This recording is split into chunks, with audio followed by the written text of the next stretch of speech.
And welcome to Bugs Bunny Lost in Time on the Sony PlayStation. I am One Wild Sheep yet again, and this is a fantastic 3D collectathon title developed by Infogrames. I have no idea how to pronounce that company title, but this is a fantastic game that I remember loving and playing quite a lot back in the day. I tell you that much, so yeah, just create a new save file here, and without any further ado, let's begin.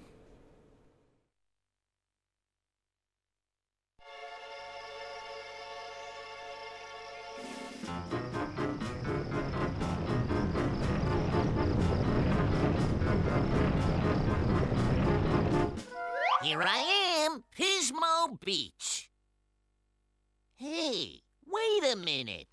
This doesn't look like Pismo Beach. I probably should have turned right at Albuquerque and... Ooh, look at the size of this carrot juice dispenser.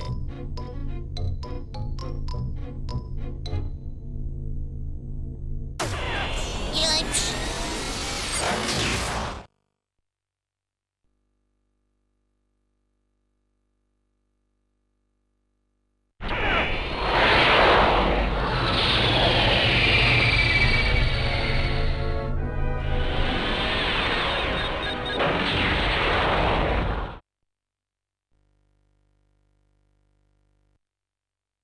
Now, where the heck am I?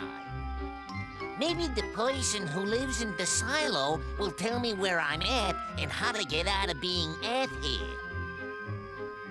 Come right in. How do you do? My name is Merlin, and I'm a sorcerer. Yeah? Really? A sorcerer? Come on, let me see a saucer. Please, please? Of course. Anything to oblige a guest.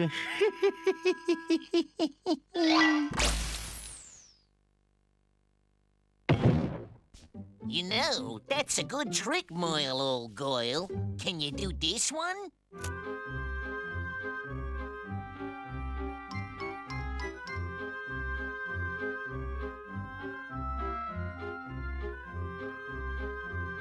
That gave him a hobby, but I still ain't nearer to my natural habitat. Sorry to interrupt this entertaining demonstration, but can you tell me where I am? It seems that you are lost in time, my dear. Here, it's nowhere. Nowhere? And do you know how I could get back to, somewhere? Of course I know. You must go from one era to another and find symbols like this. They will open you new locations and will progressively lead you back to present time. All right, listen carefully, Rabbit.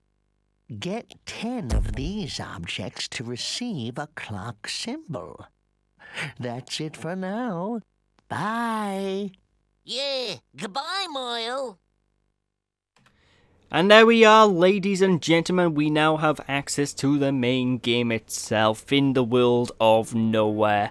And this is basically the main tutorial level of the game, going to introduce us to the main mechanics that we are going to be facing during the course of the journey. Normally, I would not talk during cutscenes and stuff, but during the course of this particular zone where we're learning the tutorials, because all the cutscenes do is basically explain stuff to you, and I'm going to be doing that during the course of the LP anyway, I'm just going to talk directly over any cutscenes that come up, so I do apologize about that. Proper story-based cutscenes I won't be talking over, but you know, the tutorial things, I don't think you guys really need to hear that too much. But anyway, from time to time, you're going to come across these signs. Whenever you come across a sign in the environment, what you're going to want to do is press the R1 button on these signs, which will give us our main objective to continue onwards. And for the most part in this tutorial, we're just going to be completing each of these tutorial areas where we learn the main basic controls and what have you of the game in order to gain hold of golden carrots. When we get 10 of these things, then we'll get a clock which will unlock the first real level of the game. So yeah, we need to get on collecting the golden carrots, you know, ladies and gentlemen. And it's quite interesting in this particular world because the golden carrots, after this world, If you can't hurt an they enemy don't when get he's you any more pushing clocks, they don't get you try to any more of finish the main line. MacGuffin of the If game. you Instead, well, they will, basically serve as a way also to try to increase tire him the out percentage first. of the game When and he as well as stops, kiss me unlock line, different buddy. levels, you know, ladies and gentlemen. But if I were to explain what the main clocks of this game are, they're basically power stars. You know, ladies and gentlemen, if anyone's played Super Mario 64. So, yeah.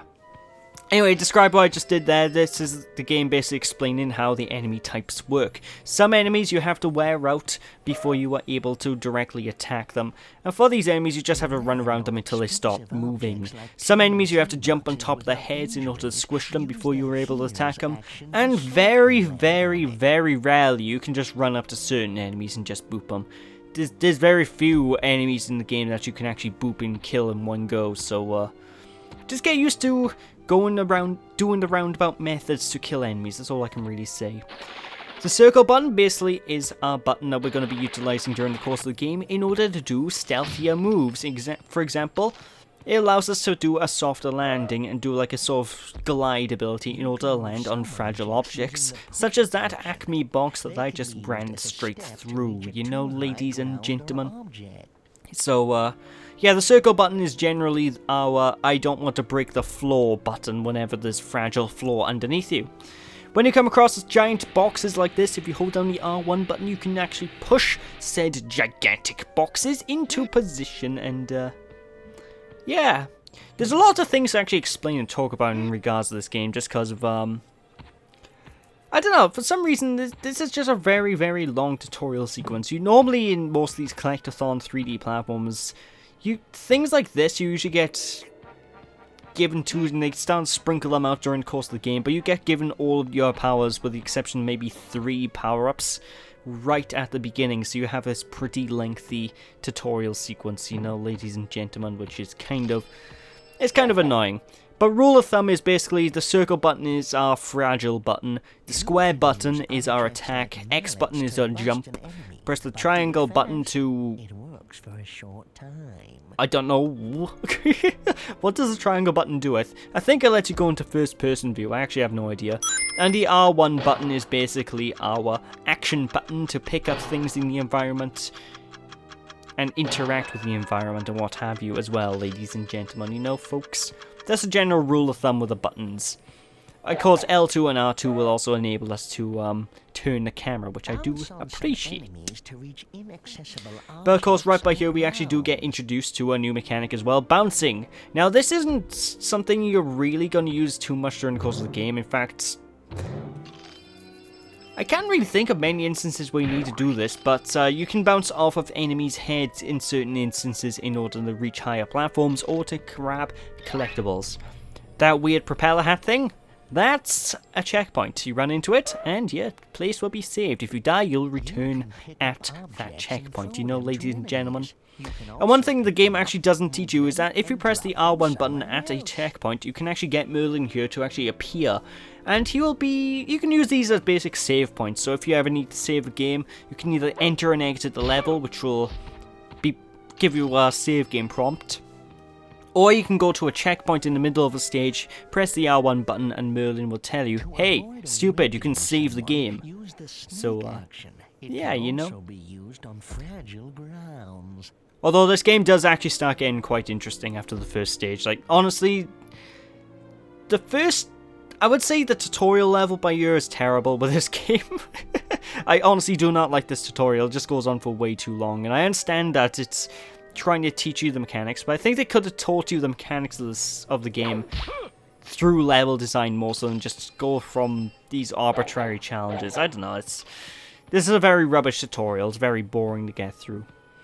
And honestly, the beginning of the game is pretty meh, but when you get really into the flow of things, I enjoy this one, you know, folks, it's a pretty fun time.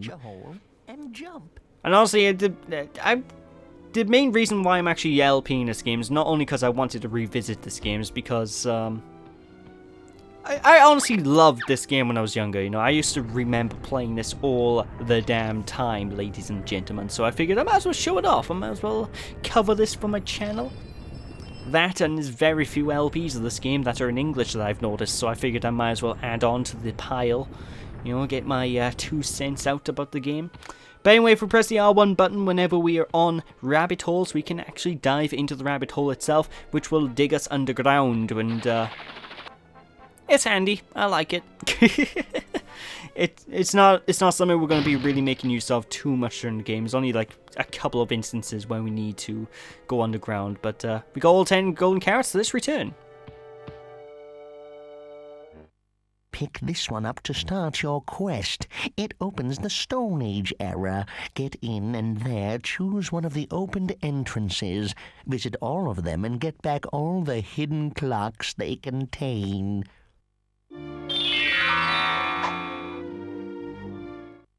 Great! Thanks, Moyle. Anything else? Yes. Of course, picking up carrots will raise up your energy. That's it for now. We'll probably meet again somewhere in time. Time traveling is one of my favorite hobbies. I'll teach more later, time traveler. Goodbye. Yeah, goodbye, Moyle.